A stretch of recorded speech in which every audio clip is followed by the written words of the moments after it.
Hello guys, welcome back in this session. दोस्तों, discuss कर रहे हैं राजस्थान अध्ययन के बारे में, जो कि कक्षा 10 का भाग 2 है। इसमें दोस्तों हमने एक चैप्टर पढ़ लिया है। आज का जो दूसरा चैप्टर है वो स्वतंत्रता पूर्व राजस्थान का जो शैक्षिक परिदृश्य है उसके बारे में डिस्कस कर रहे हैं। दोस्तों, आज के इस वीडियो में हम राजस्थान जो स्वतंत्रता पूर्व जो शैक्षिक परिदृश्य है उसके बारे में डिस्कस कर रहे हैं, और नेक्स्ट वीडियो जो रहेगा वो परंपरागत जल प्रबंधन की जो विधियाँ हैं उनके बारे में रहेगा। दोस्तों, इसमें हम देसी शिक्षा के बारे में बात कर चुके हैं। आज हम महिला शिक्षा के बारे में डिस्कस करेंगे। इसी के साथ प्रशासनिक शिक्षा, और नेक्स्ट वीडियो में आधुनिक शिक्षा और राजपूताना में शिक्षा प्रबंधन के बारे में डिस्कस करेंगे। वीडियो अगर आपको पसंद आए, अपने एग्जाम पॉइंट ऑफ व्यू से इंपॉर्टेंट हो, तो वीडियो को लाइक करें, अपने दोस्तों के साथ शेयर करें। महिला शिक्षा के बारे में डिस्कस करते हैं। 1861 ईस्वी में मिशनरी संस्था कन्या वर्नाकुलर स्कूल प्रारंभ किया गया। ये कन्या वर्नाकुलर स्कूल है वो 1861 में प्रारंभ किया गया। सरकार द्वारा 1866 ईस्वी में पुष्कर, अजमेर, मेरवाड़ा केंद्र शासित जो प्रदेश था, प्रथम सरकारी कन्या स्कूल खोला गया। सरकारी पर्यटन उत्तर पश्चिमी प्रांत के डायरेक्टर यानी पब्लिक इंस्ट्रक्शन के उस पत्र से प्रेरित थे जिसने उन्होंने पिसागन स्कूलों का निरीक्षण करते समय वहाँ 2 ओसवाल छात्रों को लगन पूर्वक पढ़ते हुए देखने का उल्लेख किया। उसी से प्रेरित होकर राजपूताना में पृथक महिला शिक्षण संस्थाएं खोलने को प्रोत्साहित किया गया। देसी रियासतों में महिला शिक्षा को प्रोत्साहित करने का प्रथम कदम जयपुर महाराजा राम सिंह ने 7 मई 1866 ईस्वी में कांति चंद्र मुखर्जी के परामर्श पर कन्या विद्यालय स्थापित करके किया। तो यहाँ पर इम्पोर्टेंट क्वेश्चन पुटअप होने की पूरी संभावनाएं। देसी रियासतों में महिला शिक्षा को प्रोत्साहित करने वाले राजस्थान या फिर राजपूताना के प्रथम शासक कौन थे? तो वो राम सिंह थे। कब किया गया? तो ये 7 मई 1866 में। और ये देसी रियासतों में महिला शिक्षा को प्रोत्साहित करने का परामर्श किसने दिया? तो वो कांति चंद्र मुखर्जी ने दिया। यहाँ छात्राओं को सिलाई सिखाई जाती थी। 7 सितंबर 1866 को भरतपुर में, इसी वर्ष उदयपुर में, और 1872 ईस्वी में अलवर, कोटा में, और 1843 ईस्वी में झालावाड़ में कन्या स्कूल खोले गए।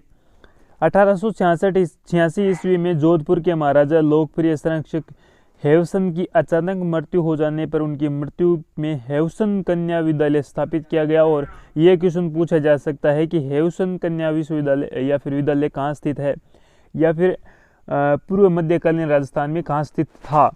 टोंक रियासत में 1885 में मुस्लिम कन्याओं के लिए, 1888 में बीकानेर में लेडी एलिगन की यात्रा के समय स्कूल खोले गए। तो लेडी एलिगन के आगमन पर कहाँ पर कन्या विद्यालय खोले गए? तो वो बीकानेर में 1888 ईस्वी में खोले गए। काफ़ी इम्पोर्टेंट। मिशनरी जो पर्यटन है वो क्या रहे?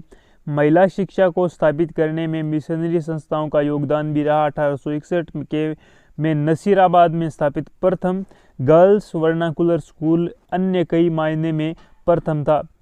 यह राजपूताना का प्रथम स्कूल था जहां गर्ल्स स्काउट गाइड प्रारंभ हुई। यहाँ से पहली बार 1894 ईस्वी में 3 छात्राओं को छात्रवृत्ति देकर आगरा मेडिकल कॉलेज में पढ़ने हेतु भेजा गया। 1910 ईस्वी में गर्ल्स नॉर्मल कक्षाएं प्रशिक्षण कक्षाएं प्रारंभ की गई। पुष्कर में 1866 ईस्वी में मिशनरी विलेज स्कूल प्रारंभ किया गया। अजमेर में एक केंद्रीय स्कूल और उसकी 7 ब्रांचें विभिन्न मोहल्लों में खोली गई।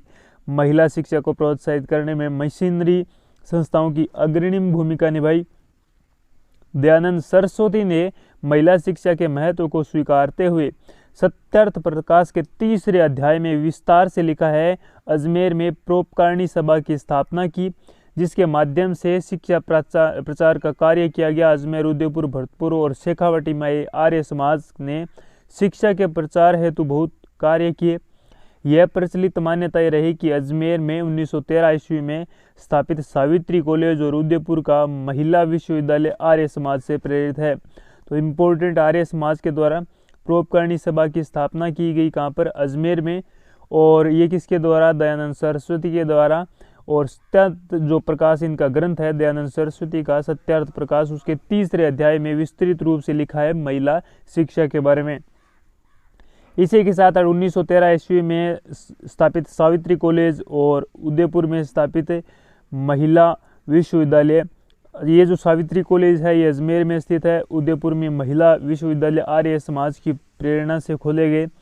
सार्वजनिक शिक्षण संस्थाएं, स्वतंत्रता आंदोलन के दौरान सार्वजनिक स्वयंसेवी शिक्षण संस्थाएं स्थापित की गई। इसका प्रारंभ बिजोलिया किसान आंदोलन के समय ही हो गया था, लेकिन गांधी के नेतृत्व में राष्ट्रीय आंदोलन ने इसे रचनात्मक कार्यक्रम के अंतर्गत एक व्यवस्थित स्वरूप प्रदान किया। तो जो सार्वजनिक संस्थाएं थी, जैसे किसान आंदोलन थे, विभिन्न जो सार्वजनिक संस्थाएं थी, उनका क्या योगदान रहा। 1921 में शेखावाटी में संगासी सम्मेलन में महिला शिक्षा को एक कार्यक्रम के रूप में अपनाया गया। 1927 में हटुंडी अजमेर में महात्मा गांधी की आश्रम की स्थापना की गई। इसी के साथ 1945 में महिला शिक्षा सदन बना और 1927 से 45 तक यह राजपूताना के राष्ट्रवादियों और रचनात्मक कार्यकर्ताओं की कर्म भूमि रही। नवंबर 1938 में उदयपुर में महिला मंडल की स्थापना हुई। तो ये भी आप ध्यान में रहे, काफ़ी इंपॉर्टेंट। महिला मंडल की स्थापना कब हुई, तो ये 1938 में उदयपुर में हुई।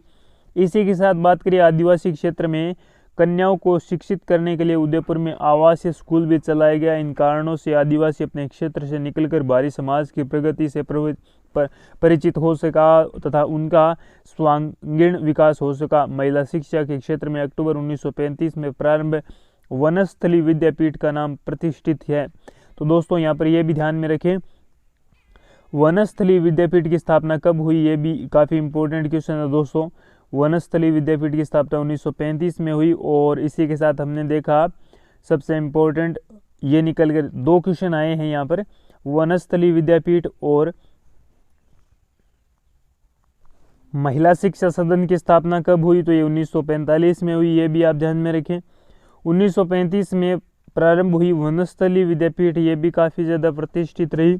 इसी के साथ बात करें अपनी पंचमुखी शिक्षा, ड्रिल, योग, खेलकूद आदि, व्यवहारिक शिक्षा, सौंदर्य अभिव्यक्ति, चित्रकला, संगीत आदि, नैतिक शिक्षा, नित्य प्रार्थना, वार्ता, विचार और बौद्धिक शिक्षा आदि के लिए जाना जाता है। इसके अतिरिक्त यहाँ चरखा और खादी पर विशेष बल दिया गया है। भीलवाड़ा की महिला परिषद और शेखावाटी जाट छात्रावास भी महिला शिक्षा के प्रमुख केंद्र रहा। गांधीवादी विचारधारा से प्रभावित शिक्षण संस्थाओं में बुनियादी शिक्षा को आधार बनाया गया और जहां महिलाओं को चरखा निर्माण, चरखा चलाना, खादी का निर्माण करना व उपयोग, कुटीर उद्योग, कुओं का निर्माण आदि कार्य सिखाए जाते थे, जिससे व्यक्ति स्वावलंबी बन सके। महिला शिक्षा का जो पाठ्यक्रम था वो किस प्रकार से था, प्रारंभ में यह सिलाई, बुनाई, बच्चेगान जैसे घरेलू कार्यों को शिक्षा सीमित था। इससे छात्राओं की संख्या घटने लगी 1845 में, और अर्थात रीडिंग, राइटिंग, अर्थमेटिक को पाठ्यक्रम का हिस्सा बनाया तथा भाषा को पढ़ाई जाने लगी 1875 ईस्वी में। 1937 में राष्ट्रीय महिला समिति के तीसरे अधिवेशन में एक प्रस्ताव पारित करके छात्र छात्राओं के लिए समान पाठ्यक्रम लागू करने का प्रस्ताव भेजा गया। इसके आधार पर बोर्ड ने प्राथमिक शिक्षा में ही समान पाठ्यक्रम लागू कर दिया, जिससे पूर्व हाई स्कूल, कॉलेज स्तर पर पाठ्यक्रम समान था। तो ये पाठ्यक्रम में बदलाव 1937 में। 1875 में रीडिंग, राइटिंग, अर्थमेटिक पाठ्यक्रम का हिस्सा बनाने का प्रयास किया गया महिला शिक्षा के अंतर्गत। महिला शिक्षा के विकास में बाधाएं क्या रही? अभिलेखागार में उपलब्ध दस्तावेजों के आधार पर महिला शिक्षा के विकास में अनेक बाधाएं थी, जैसे पर्दा प्रथा, बाल विवाह, प्रारंभ में योग्य शिक्षिकाओं का अभाव, प्राकृतिक आपदाएं, भौगोलिक दूरियां। इन बाधाओं के कारण अनेक महिलाएं शिक्षा से वंचित रह जाती थी। उत्तरोत्तर ऐसा समाज विकसित होने लगा जिसमें महिलाएं शिक्षा विहीन हो गई। उपरोक्त कठिनाइयों का समाधान कालांतर में हुआ, विशेषकर प्रथम महायुद्ध के बाद विदेश से लौटकर आए सैनिकों का दृष्टिकोण व्यापक हो गया। दूसरा, राष्ट्रीय आंदोलनकारियों का, समाज सुधारकों का महिला शिक्षा के महत्व को आमजन तक पहुंचाना एवं महिलाओं में ने भी स्वावलंबन होने के महत्व को समझा। कमजोर वर्ग के लिए शैक्षणिक कार्य किस प्रकार से रहे? राजपूताना का दक्षिण क्षेत्र वर्तमान में उदयपुर, चित्तौड़गढ़, डूंगरपुर, बांसवाड़ा और प्रतापगढ़, सिरोही, मेरवाड़ा आदि क्षेत्र आदिवासी बहुल है। इन क्षेत्रों में ईसाई मिशनरी, आर्य समाज और राष्ट्रीय आंदोलनकर्ताओं ने अहम भूमिका निभाई। मिशनरियों द्वारा शिक्षा कार्य पहाड़ी लोगों को शिक्षित करने का पहला कदम ईसाई मिशनरी संस्था ने 1863 ईस्वी में टोडगढ़ रोवर स्कूल स्थापित करके उठाया। तो ये काफ़ी इंपॉर्टेंट क्वेश्चन हो सकता है दोस्तों। आदिवासी या फिर कमज़ोर वर्ग के लोगों के लिए शिक्षा के क्षेत्र में सर्वप्रथम कदम किसने उठाया? तो ईसाई मिशनरियों ने उठाया। 1863 ईस्वी में टोडगढ़ रोवर स्कूल स्थापित करके उठाया गया। काफ़ी इंपॉर्टेंट क्वेश्चन हो सकता है। ऐसे के साथ बात करें दोस्तों, मेरवाड़ा क्षेत्र में 1882 में राजकीय और गैर राजकीय शिक्षण संस्थाओं की संख्या 16 तक पहुंच गई थी। अजमेर में मेरवाड़ा के संबंध में मेवाड़ के आदिवासियों को भी नव शिक्षा से प्रभावित हो रहे थे। अतः मेवाड़ में महाराणा सज्जन सिंह ने 1875 में ऋषभदेव और जाबर में 1883 में पढ़ना बारापाल में स्कूल प्रारंभ की। इस क्रम में बांसवाड़ा में 1901 में, कुशलगढ़ में 10 स्कूल स्थापित संचालित किए गए। यहाँ एक स्कूल एंग्लो वर्नाकुलर और 3 वर्नाकुलर स्कूल चल रहे थे। डूंगरपुर में एक स्कूल था। 1940 तक खेरवाड़ा में एक स्कूल था और सार्वजनिक पुस्तकालय स्थापित किए गए थे। शासक एवं कुलीन वर्ग के लिए जो शिक्षा थी वो किस प्रकार से थी? तो ये इंपॉर्टेंट चैप्टर हो सकता है आपके आने वाले एग्जाम के लिए। उद्देश्य क्या थे? ब्रिटिश संप्रभुता काल में देशी रियासतें दो प्रकार से शिक्षा के संबंध हुई। एक तो अपने राज्य में शिक्षण संस्थाएं संचालित करना और दूसरा स्वयं को आधुनिक शिक्षा से शिक्षित करना। इस नीति के तहत उन्होंने शासकों के लिए पृथक शिक्षण संस्थाएं खोलकर शासकों को आमजन से अलग करके नीति अपनाई, जिसने भविष्य में जनता और शासकों का संयुक्त संगठन ब्रिटिश राज के विरुद्ध खड़ा न हो सके। सर वाल्टर ने विदेश सचिव को एक पत्र में परिवर्तित स्थिति पृथक शिक्षण संस्थाओं के लाभ दर्शाते हुए लिखा कि यह नहीं समझते कि इससे सीधा लाभ होगा, किंतु जब हमारा अगला संघर्ष होगा तो साम्राज्य खतरे में पड़ जाएगा, तब हम देशी राज्यों की ओर देखेंगे। वाल्टर ने इन विचारों का वायसराय मेयो ने समर्थन किया। इस दृष्टि से शासकों के लिए खोले जाने वाली शिक्षण संस्थाओं के लिए ब्रिटिश पब्लिक स्कूल की रूपरेखा को स्वीकार किया गया। बाद में लॉर्ड कर्नल ने भी शासकों के लिए पृथक एवं पब्लिक स्कूल व्यवस्था को एक सफल नीति के रूप में स्वीकार किया। उक्त ब्रिटिश नीति क्रियान्वित होने से यद्यपि कुछ शासकों ने अपने यहाँ राज परिवार के सदस्यों की शिक्षा हेतु व्यवस्था की। 1861 में जयपुर के महाराजा ने यहाँ शासक एवं सामंत परिवारों के लिए स्कूल खोला। 1936 में यह कम उपस्थिति की समस्या से जूझता रहा। 1944 में इसे बंद कर दिया गया। 1877 उदयपुर के महाराणा ने सरकारी स्कूल में ही कुलीन वर्ग के लिए पृथक कक्षा चलाई। 1871 में अलवर में ठाकुर स्कूल खोला गया। तो ठाकुर स्कूल 1871 में अलवर में खोला गया, लेकिन उपरोक्त प्रयत्न किसी नीति पर आधारित पूर्ण पृथक व्यवस्था नहीं थी, वरन एक प्रयास मात्र रहा। शिक्षण संस्थाओं के बारे में डिस्कस करते हैं। 1870 में लॉर्ड मेयो ने वायसराय का कार्यभार संभाला तथा उन्होंने 1869 ईस्वी में वाल्टर की योजना को क्रियान्वित किया। सबसे पहले राजकोट में एक कॉलेज खोला। अंडमान में लॉर्ड मेयो की हत्या के बाद उनके नाम पर मेयो कॉलेज खुला। तो मेयो कॉलेज ये लॉर्ड मेयो के नाम पे, जो कि अजमेर में स्थित है। बाद में इस क्रम में 1886 में एचिसन कॉलेज लाहौर में और दिल्ली कॉलेज इंदौर स्थापित की गई। इस प्रकार पूरे भारत में 4 कॉलेज शासक परिवारों के लिए प्रारंभ किए गए थे। इसी क्रम में रियासतों में नोवेल स्कूल खोले गए। 1872 में स्थापित मेयो कॉलेज ये काफ़ी इंपॉर्टेंट है दोस्तों एग्जाम की दृष्टि से, और कई बार एग्जाम में पूछा गया है। मेयो कॉलेज की स्थापना कब हुई? 1872 ईस्वी में हुई, जो कि लॉर्ड मेयो की याद में बनाया गया। लॉर्ड मेयो की अंडमान में हत्या कर दी जाती है। इसी के साथ 1875 क्षेत्र में 22 सत्र में 23 छात्र थे। इसी प्रकार शिक्षण संस्थाओं का पाठ्यक्रम अलग से तैयार किया जाने लगा। यहाँ अन्य विषयों के अतिरिक्त भू लगान, धार्मिक और घुड़सवारी आदि शिक्षा भी दी जाती थी। मिशनरी संस्थाएं राजपूताना में आधुनिक शिक्षा के प्रचार में ईसाई मिशनरी संस्थाओं का योगदान रहा। राजपूतानों में मिशनरी संस्थाएं शिक्षा के क्षेत्र में सक्रिय थी। Presbyterian, Roman Catholic, the Methodist, the church missionary society, the Anglican church और society for the propagation of the gospel mission आदि इन संस्थाओं के द्वारा अजमेर, ब्यावर, नसीराबाद, कोटा के निकट पीपलोद, अलवर में राजगढ़ और बांदीकुई आदि अनेक स्थानों पर मिशनरी स्कूल खोले गए। ये भी आप ध्यान में रखें। आर्य समाज का क्या योगदान रहा, ये भी काफ़ी इंपॉर्टेंट हो सकता है। इन मिशनरी स्कूलों के नाम आप ध्यान में रखें। ईसाई मिशनरियों के बाद आर्य समाज शिक्षा के क्षेत्र में सक्रिय रहा। उदयपुर में आर्य समाज की मांग पर सरकारी स्कूल को संस्कृत कक्षाएं प्रारंभ की गई। 1891 में प्रथम संस्कृत स्कूल स्थापित किया गया। 1930 में संस्कृत कॉलेज बना। तो ये 1930 में प्रथम संस्कृत कॉलेज बना राजपूताना में। ये भी आप ध्यान में रखें, एग्जाम पॉइंट ऑफ व्यू से इम्पोर्टेंट हो सकता है। इसके अतिरिक्त अजमेर, चित्तौड़गढ़, मांडल अनेक स्थानों पर बालकों और बालिकाओं के लिए स्कूल प्रारंभ किए गए, जिसके अनेक स्कूल कालांतर में कॉलेज के रूप में कार्यान्वित है। इन स्कूलों में गुरुकुल प्रणाली पर आधारित शिक्षा व्यवस्था प्रचलित थी। इसी के साथ अन्य निजी संस्थाएं, शिक्षण संस्थाओं का ध्यान में रखें। धनाढ्य वर्ग और समाज सेवी वर्ग ने भी शिक्षा के विकास में योगदान दिया। शेखावटी में बिड़ला एजुकेशन ट्रस्ट ने शिक्षण संस्थाएं स्थापित की। बगड़, फतेहपुर, रामगढ़, नवलगढ़, सीकर आदि संस्थाएं स्थापित हुई।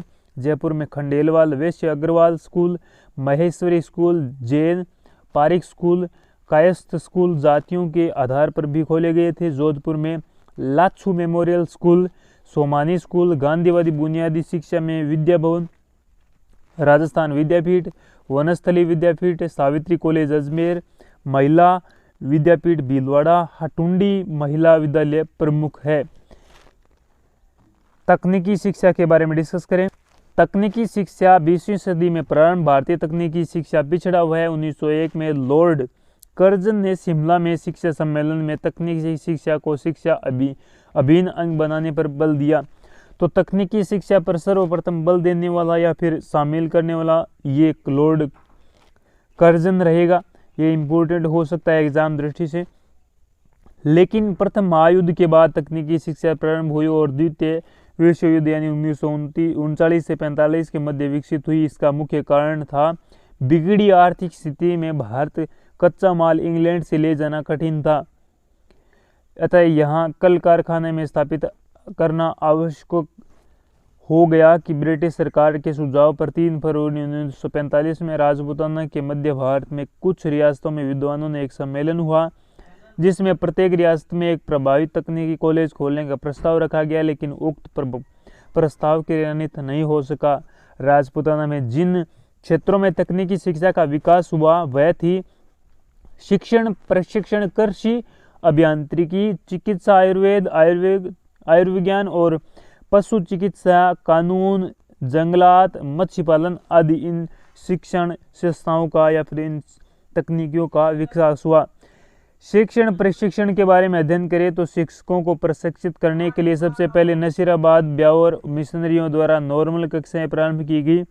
तत्पश्चात रियासतों में भी नॉर्मल कक्षाएं प्रारंभ हुई। कॉलेज स्तर पर सर्वप्रथम विद्या भवन एजुकेशन सोसाइटी ने टीचर्स ट्रेनिंग कॉलेज 1941 में दूसरा हुआ। दूसरा टीचर्स ट्रेनिंग कॉलेज राजपूताना में। मध्य भारत में ग्वालियर संयुक्त बोर्ड के अध्यक्ष में डॉक्टर जे.सी. चटर्जी के प्रयत्नों से अजमेर में 1941 में खोला गया। तीसरा टीचर्स ट्रेनिंग कॉलेज 1946 में बीकानेर में खोला गया। ये तीनों ही टीचर ट्रेनिंग कॉलेज जो है ये आप ध्यान में रखें। और इसी के साथ कृषि तकनीकी के बारे में अध्ययन करें तो राजपूताना में कृषि प्रधान क्षेत्र होने के कारण नई कृषि के अध्ययन हेतु स्कूल शिक्षा अपना दी गई। शिक्षा बोर्ड के गठन के बाद 1936 में माध्यमिक और उच्च माध्यमिक स्कूलों में पाठ्यक्रम में इन्हें अनिवार्य किया गया और 1938 से 1939 में कृषि इंटरमीडिएट कॉलेज तकनीकी वैकल्पिक विषय के रूप में सम्मिलित किया गया। मेवाड़ में किसानों को कृषि तकनीकी की जानकारी के उद्देश्य से गाँव में रात्रिकालीन कक्षाएं भी चलाई गई। 1944 में सचिव भारत सरकार सिलोन योजना लागू करके। तो दोस्तों 1944 की कौन सी योजना? सिलोन योजना। ये इंपॉर्टेंट हो सकता है। शासकों को भेजे।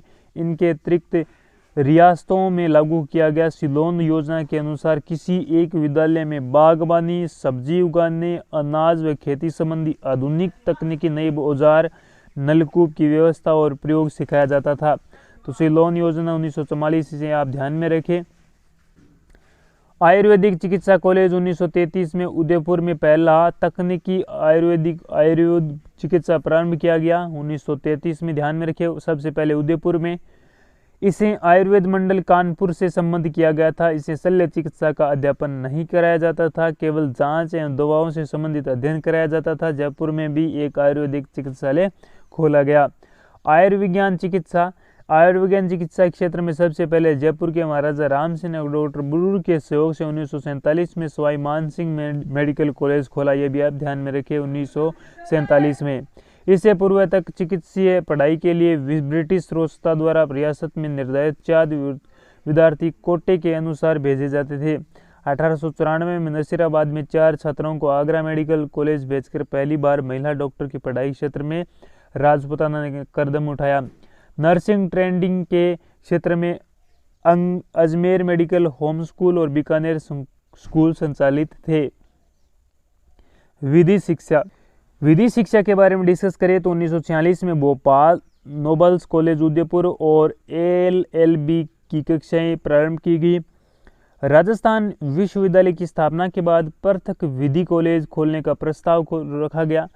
ये विधि कॉलेज कानून की जो शिक्षा होती है उससे रिलेटिव है। इस आधार पर जैसे हमने पढ़ा LLB और नोबल्स कॉलेज, इस आधार पर महाराजा कॉलेज में रात्रिकालीन विद्यालय प्रारंभ किए गए। महाराजा भोपाल कॉलेज के अतिरिक्त निम्न 4 कॉलेजों में विधि अध्ययन की व्यवस्था की गई।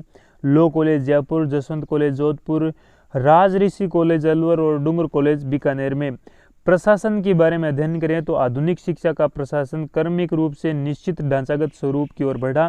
प्रारंभ में आधुनिक शिक्षा ब्रिटिश शिक्षा से 1858 में ब्रिटिश ताज की नीति व्यवस्था से प्रेरित और प्रभावित रही। 1871 में ब्रिटिश ताज द्वारा अजमेर मेरवाड़ा का प्रशासन उत्तर पश्चिमी प्रांत में स्थानांतरित करके फॉरेन पॉलिटिकल विभाग के अधीन कर दिया गया। इसके साथ ही अजमेर में कमिश्नरी प्रारंभ हुई। शिक्षा विभाग में कमिश्नरी के अधीन आ गया और धीरे धीरे रियासतों में सुपरिटेंडेंट एजुकेशन या डायरेक्टर एजुकेशन नियुक्त किए गए, जिससे जाने लगा जिन्हें सरिस्ते तालीम भी कहा जाता था। तो यहाँ पर एक इम्पोर्टेंट वर्ड जो आया है वो है सरिस्ते तालीम। डायरेक्टर एजुकेशन नियुक्त किए जाने लगे जिन्हें सरिस्ते तालीम कहा जाता था। प्रारंभ में इस पद पर किसी भी विभाग के अधिकारियों को नियुक्त कर दिया जाता था। 1854 में पहली बार रूड डिस्पैच में देशी रियासतों में स्कूल खोलने के परामर्श के आधार पर अजमेर मेरवाड़ा में कंपनी के प्रतिनिधि शिक्षण कार्य हेतु सक्रिय हुए। वुड डिस्पैच के प्रस्ताव पर कलकत्ता विश्वविद्यालय 1854 में स्थापित हुआ। ये इंपॉर्टेंट है, कलकत्ता विश्वविद्यालय की स्थापना कब की गई? 1854 में। राजपूताना की शिक्षण संस्थाएं उसी संबंध में थी। 23 सितंबर 1887 में इलाहाबाद विश्वविद्यालय की घोषणा की गई, ये भी आप ध्यान में रखें। राजपूताना की शिक्षण संस्थाएं कलकत्ता के स्थान पर अब इलाहाबाद विश्वविद्यालय के संबंध में होने लगी। वित्त व्यवस्था हेतु प्रथम प्रयास 1866 में भरतपुर में बंदोबस्त यानी सेटलमेंट व्यवस्था लागू करके प्रारंभ किया गया। भूलगान एक निश्चित प्रतिशत शिक्षा के लिए रखा जाने लगा। यह व्यवस्था अन्य राज्यों में बंदोबस्त व्यवस्था लागू की गई। तो बंदोबस्त व्यवस्था क्या थी हमने देखा। शिक्षा बोर्ड और विश्वविद्यालय शिक्षा, ये आज का चैप्टर में ये खत्म हो जाएंगे। उसके बाद हम नेक्स्ट जो परंपरागत जल प्रबंधन की व्यवस्था है उनके बारे में डिस्कस करेंगे। शिक्षा बोर्ड की स्थापना 1921 में सैलेंडर कमीशन की रिपोर्ट के आधार पर 1929 में आवासीय शिक्षण संस्था कॉलेज के कार्य संपादन तक सीमित कर दी गई। परिणाम स्वरूप राजपूताना की हाई स्कूल एवं इंटरमीडिएट तक शिक्षा यूनाइटेड प्रोविंस के अधीन कर दी गई। लेकिन यह इतने बड़े क्षेत्राधिकार में कार्य करने को अपने को असमर्थ मानते हुए राजपूताना के लिए पृथक बोर्ड का सुझाव दिया। फलस्वरूप 1929 में जुलाई 1929 में board of high school and intermediate education Rajputana Ajmer Merwara central India and Gwalior board की स्थापना की गई, जिसका मुख्यालय अजमेर रखा गया। बोर्ड के प्रथम अध्यक्ष जयपुर के विशिष्ट शिक्षा के अधिकारी KV किचलू को 3 वर्ष के लिए नियुक्त किया गया।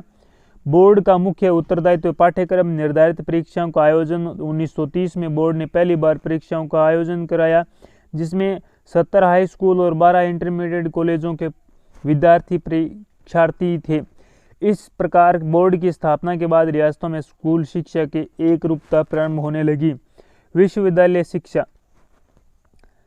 जनवरी 1947 में जयपुर में राजपूताना विश्वविद्यालय की स्थापना की गई। दिसंबर 1946 में उदयपुर, जोधपुर, बीकानेर, अलवर और जयपुर ने मिलकर उक्त विश्वविद्यालय की स्थापना का निर्णय लिया। इस दृष्टि से भारत ने एक ऐसा विश्वविद्यालय था जिसने रियासतों में सामूहिक सहयोग का स्थापित किया। राजपूताना का गौरव मानते हुए विश्वविद्यालय एक मुख्य उद्देश्य कला संस्कृति के अध्ययन को विकसित करना था। आज का वीडियो यहीं समाप्त करते हैं। ये कुछ इंपॉर्टेंट क्वेश्चन दे रखा है। देशी शिक्षा में जैनीय शिक्षण स्थल को कहा जाता था। ये मठ, मकतब और उपासरा, गुरुद्वारा, ये सब हमने पढ़ा है। अगर आपने इन क्वेश्चन का आंसर देना है तो पिछले वीडियो जरूर रिपीट करें।